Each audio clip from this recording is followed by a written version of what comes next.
Hi friends, welcome to my informative channel. ಇವತ್ತಿನ ಯಾರಾದರೂ ನನ್ನ ಚಾನಲ್ನ ಸಬ್ಸ್ಕ್ರೈಬ್ ಮಾಡ್ದಲ್ಲಿ ನೋಡ್ತಾ ಇದ್ದರೆ ಪ್ಲೀಸ್ ಒಂದು ಸಬ್ಸ್ಕ್ರೈಬ್ ಮಾಡ್ಕೊಳ್ಳಿ. ಹಾಗೆ ಸಪೋರ್ಟ್ ಕೂಡ ಮಾಡಿ. ನಿಮಗೆ ಯಾವುದಾದ್ರೂ ಸ್ಯಾಂಡ್ವಿಚ್ ತಿನ್ನಬೇಕು ಅನ್ನಿಸ್ತಿದೆಯಾ, ನಿಮಗೆ ಸ್ಯಾಂಡ್ವಿಚ್ ತಿನ್ನಬೇಕು ಅನಿಸಿದ್ರೆ ಹೀಗೆ ಮನೆಯಲ್ಲಿ ಮಾಡ್ಕೊಳ್ಳಿ. ತುಂಬಾ ಸುಲಭವಾಗಿದೆ. ಒಂದು ಬಾಣಲೆ ತಗೊಂಡು ಅದಕ್ಕೊಂದು 2 ಸ್ಪೂನ್ ಆಗುವಷ್ಟು ಎಣ್ಣೆ ಹಾಕ್ಕೊಂಡು ಅದಕ್ಕೆ ಶುಂಠಿ ಬೆಳ್ಳುಳ್ಳಿ ಪೇಸ್ಟ್ನ ಹಾಕ್ಕೊಳ್ಳಿ. 1 ಸ್ಪೂನ್ ಆಗುವಷ್ಟು. ಹಾಗೆ 1 ಗಡ್ಡೆ ಈರುಳ್ಳಿನ ಸಣ್ಣದಾಗಿ ಹೆಚ್ಚಿಬಿಟ್ಟು ಹಾಕ್ಕೊಳ್ಳಿ.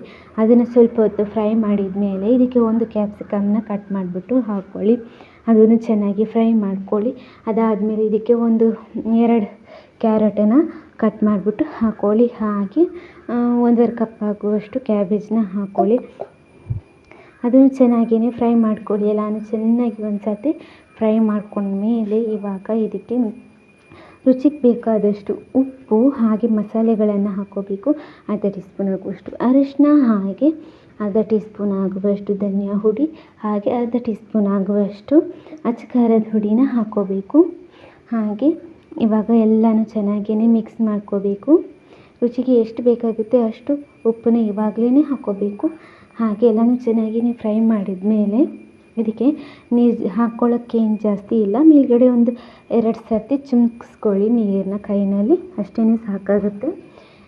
ಎಲ್ಲನೂ ಚೆನ್ನಾಗಿ ಒಂದು ಸರ್ತಿ ಫ್ರೈ ಮಾಡ್ಕೊಂಡ್ಮೇಲೆ ಇವಾಗ ಮತ್ತೆ ಒಂದು ಅರ್ಧ ಟೀ ಸ್ಪೂನ್ ಆಗುವಷ್ಟು ಗರಂ ಮಸಾಲ ಹುಡಿ, ಅರ್ಧ ಟೀ ಸ್ಪೂನ್ ಆಗುವಷ್ಟು ಪೆಪ್ಪರ್ ಹುಡಿನ ಹಾಕಿ, ಹಾಗೆ ಮೇಲ್ಗಡೆ ಸ್ವಲ್ಪ ಕೊತ್ತಂಬರಿ ಸೊಪ್ಪನ್ನ ಹಾಕ್ಕೊಂಡು ಚೆನ್ನಾಗಿ 5 ನಿಮಿಷ ಫ್ರೈ ಮಾಡಿದರೆ ಆಯಿತು. ಇವಾಗ ಒಂದು ಬ್ರೆಡ್ ಮೇಲೆ ಇದನ್ನು ಸ್ವಲ್ಪ ಇದಕ್ಕೆ ಈ ಥರ ಹಾಕ್ಕೊಂಡು ಮೇಲ್ಗಡೆ ಬ್ರೆಡ್ ಇಟ್ಟು ಕಾವಲಿಗೆ ಎಣ್ಣೆ ಹಾಕ್ಕೊಂಡು ಈ ಥರ ಇಟ್ಟು ಒಂದು ಬದಿ ಕಾಯಿಸಿದ ಮೇಲೆ ಇನ್ನೊಂದು ಬದಿ ಕಾಯಿಸಿಬಿಟ್ಟು ಮೇಲ್ಗಡೆ ತುಪ್ಪ ಅಥವಾ ತೆಂಗಿನ ಎಣ್ಣೆನೂ ಹಾಕ್ಕೋಬೋದು. ಅದಾದಮೇಲೆ 2 ಬದಿ ಕಾದ ಮೇಲೆ ಈ ಥರ ತೆಗೆದು ಕಟ್ ಮಾಡಿ ತಿಂದರೆ ಆಯಿತು, ಸ್ಯಾಂಡ್ವಿಚ್ ರೆಡಿನೇ ಆಗೋಗುತ್ತೆ.